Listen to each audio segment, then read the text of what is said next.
ले जी, नागा पर्वत के बारे में बहुत कुछ लिखा गया है।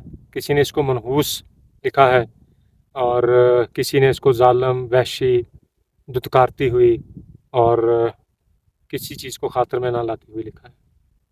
अल्लाह ताला की इतनी खूबसूरत क्रिएशन जो है वो तो कभी भी मनहूस नहीं हो सकती। दूसरी रह गई चीज़ कि ज़ालम, वहशी और किसी को खातिर में नहीं लाती, तो वो हो सकता है क्योंकि जब अल्लाह ताला ने इतना हुस्न और इतना बड़ा हुजम दे दिया है तो फिर इंसान में भी गुरूर आ जाता है। ये तो फिर पहाड़ है, तो किसी को अपने पास टिकने इसलिए नहीं देती। नांगा पर्वत इसको इसलिए कहा जाता है कि जब से हमारी नज़र इसके ऊपर पड़ी है तो मेरे ख्याल से तब से कोई 50 से 100 बार इसने जो है बर्फ़ को नीचे सरका है। तो भाई वो बर्फ़ को टिकने नहीं देती तो किसी आम इंसान को कैसे टिकने देगी।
जी, राइट साइड पे ब्यांग ग्लेशियर है और लेफ्ट साइड पे जो वादी है जो हमें हर्ली कोफर बेस कैंप तक लेके जाएगी। तो हम ग्लेशियर का नज़ारा करने के लिए बिल्कुल नक्के के ऊपर चल रहे हैं।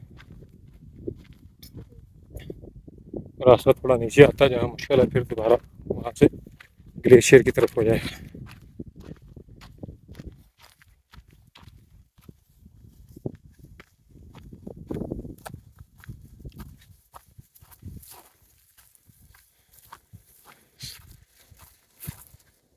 ये सारा आप बेयंग ग्लेशियर देख सकते हैं।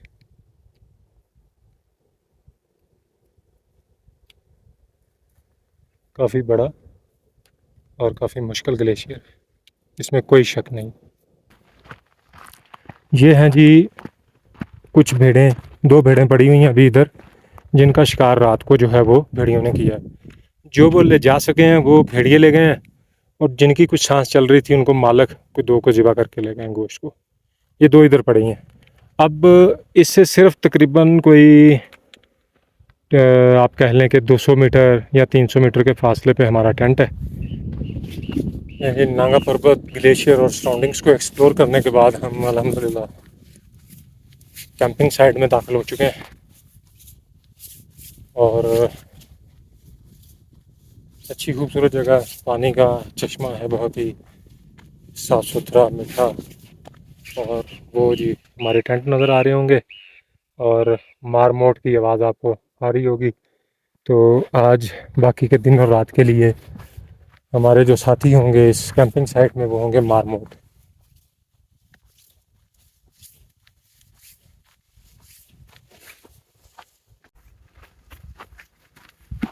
नहीं फा साहब, मुबारक हो, आप माशाल्लाह आज बहुत अच्छा चले हैं। और ऊपर से ऊपर हर्ली कोफर, फिर बाद में आप नागा पर्वत के एडवांस बेस कैंप में चले गए हैं माशाल्लाह, क्या कहते हैं, ग्लेशियर कैंप साइट के ऊपर। और अब हम वापस पहुंचेंगे हर्ली कोफर में। तो हाई फाइव आपकी आज की वॉक के लिए। You have done very good, शाबाश। यह है जी हर्ली कोफर या बेयंग बेस कैंप, नागा पर्वत। और ऊपर साइड से इधर पहुंचते हैं हम। ये देखें जी कैंप लगे हुए हैं। फहद साहब आगे पता नहीं क्या करने जा रहे हैं, मुझे समझ नहीं है। लकड़ी इकट्ठी ना करने जा रहे हैं। और इस तरफ जी ग्लेशियर जो है उसकी तरफ हम निकल जाते हैं, ग्लेशियर व्यू पॉइंट पे। सामने माइटी नांगा पर्वत और इस तरफ बादलों में उसकी सबसे ऊंची चोटी। ये एक बहुत ही चश्मा जो है दरमियान में इस कैंप साइट के गुजरता है, ठंडा मीठा साफ़ सुथरा पानी।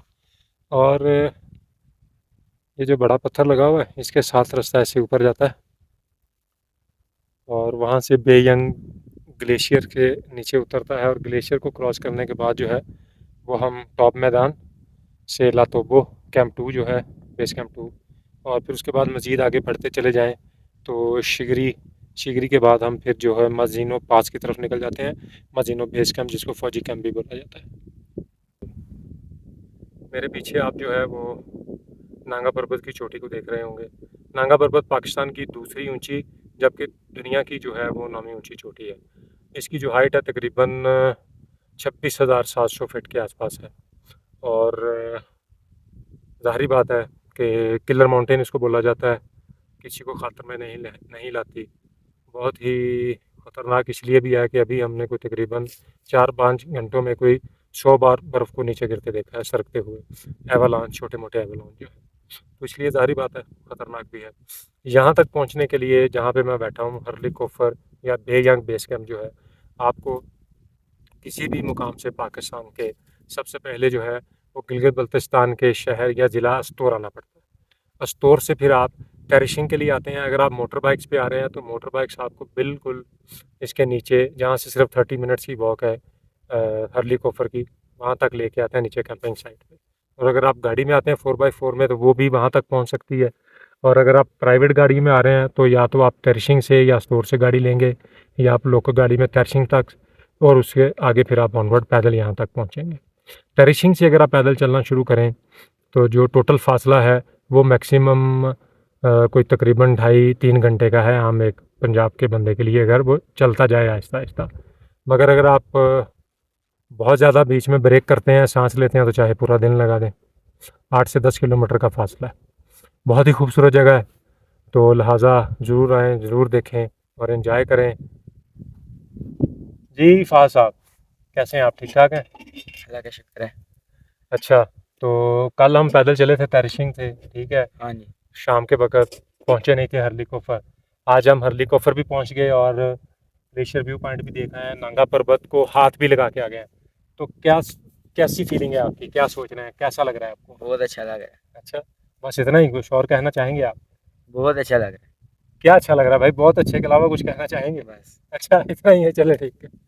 तो फ़ाज़ साहब ये भी बताते चलें कि अभी इस दफ़ा आपने जान छोड़ी है लेक्स की, लेक के ट्रैक को आपने नहीं किया। आपने कहा जिस दफ़ा आप एक पीक को देखेंगे, पहाड़ को देखेंगे, तो क्या अब आप कंटिन्यू करेंगे मज़ीद ये पहाड़ों को देखना, पीक्स को देखना, या दोबारा झीलों की तरफ या पासेस की तरफ वापस जाएंगे? एक एक बार दोनों जी।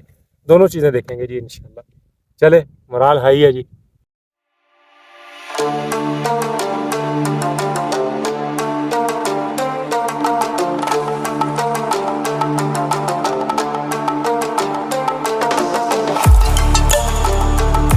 नहीं जी, इतनी साफ नांगा पर्वत शायद ही मैंने तो पहले नहीं देखी थी।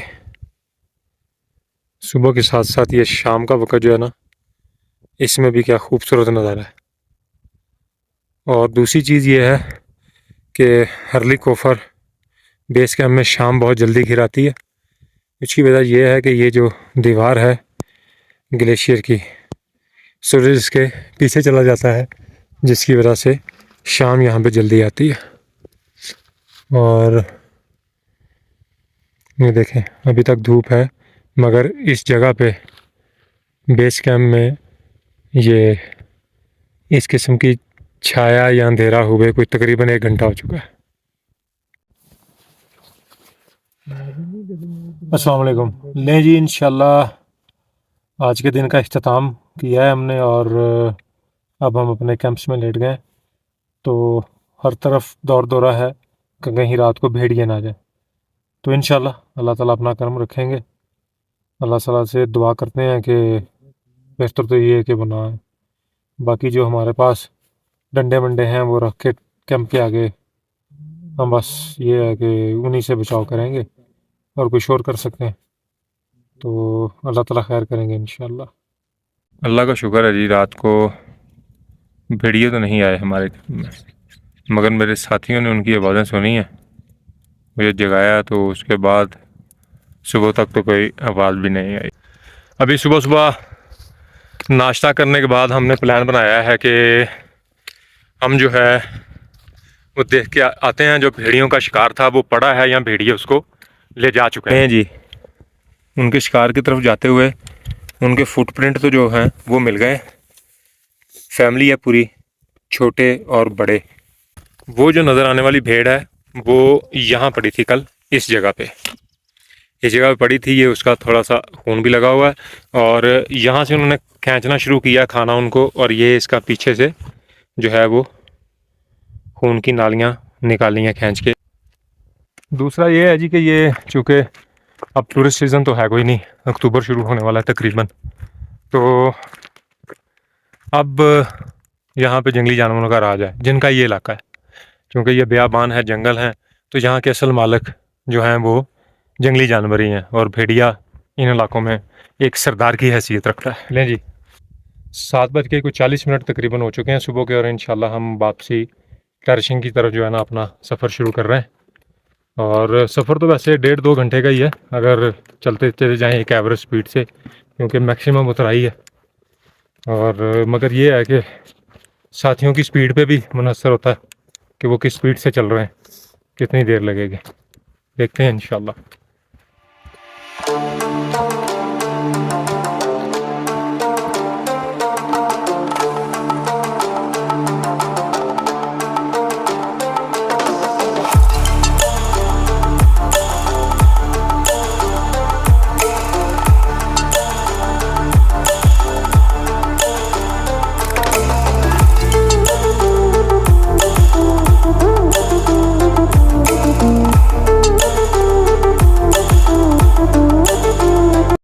लें जी, बफज़ल खुदा हम कोई 2.5 घंटे के ट्रैक के बाद हरली कोफर बेस कैंप से दाखिल हो गए हैं इंशाल्लाह तिरशिंग में। ये जो नीचे आपको ब्रिज नज़र आ रहा है, ब्रिज से लेफ़्ट चले जाएं तो छिछ नाले के साथ साथ हम छिछ पास क्रॉस करके शुंटर और फिर केल की तरफ निकल जाते हैं कश्मीर में। कोई 7-8 साल पहले मैंने ये ट्रैक किया था। और अगर इस तरफ चले जाएं राइट साइड पे तो ये आपको रूपल ले जाएगा, 4x4 का रास्ता है। और ये है जी खूबसूरत नज़ारा तिरशिंग का।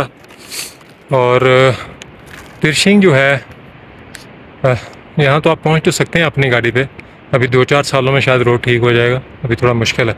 मगर अगर आपको 5-7 दोस्त मिल के आ रहे हैं तो कोशिश करें कि जो है वो आपस तौर से ही अपनी जो है ना 4x4 गाड़ी को हायर कर लें तो वो ज़्यादा बेहतर है।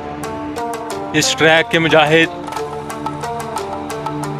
फ़हद फ़ारूक साहब जो हैं, हाफिज़ साहब अपने फाइनल स्टेप जो है वो कंप्लीट कर रहे हैं, और 1, 2, 3 और ये स्टेप हुए पूरे।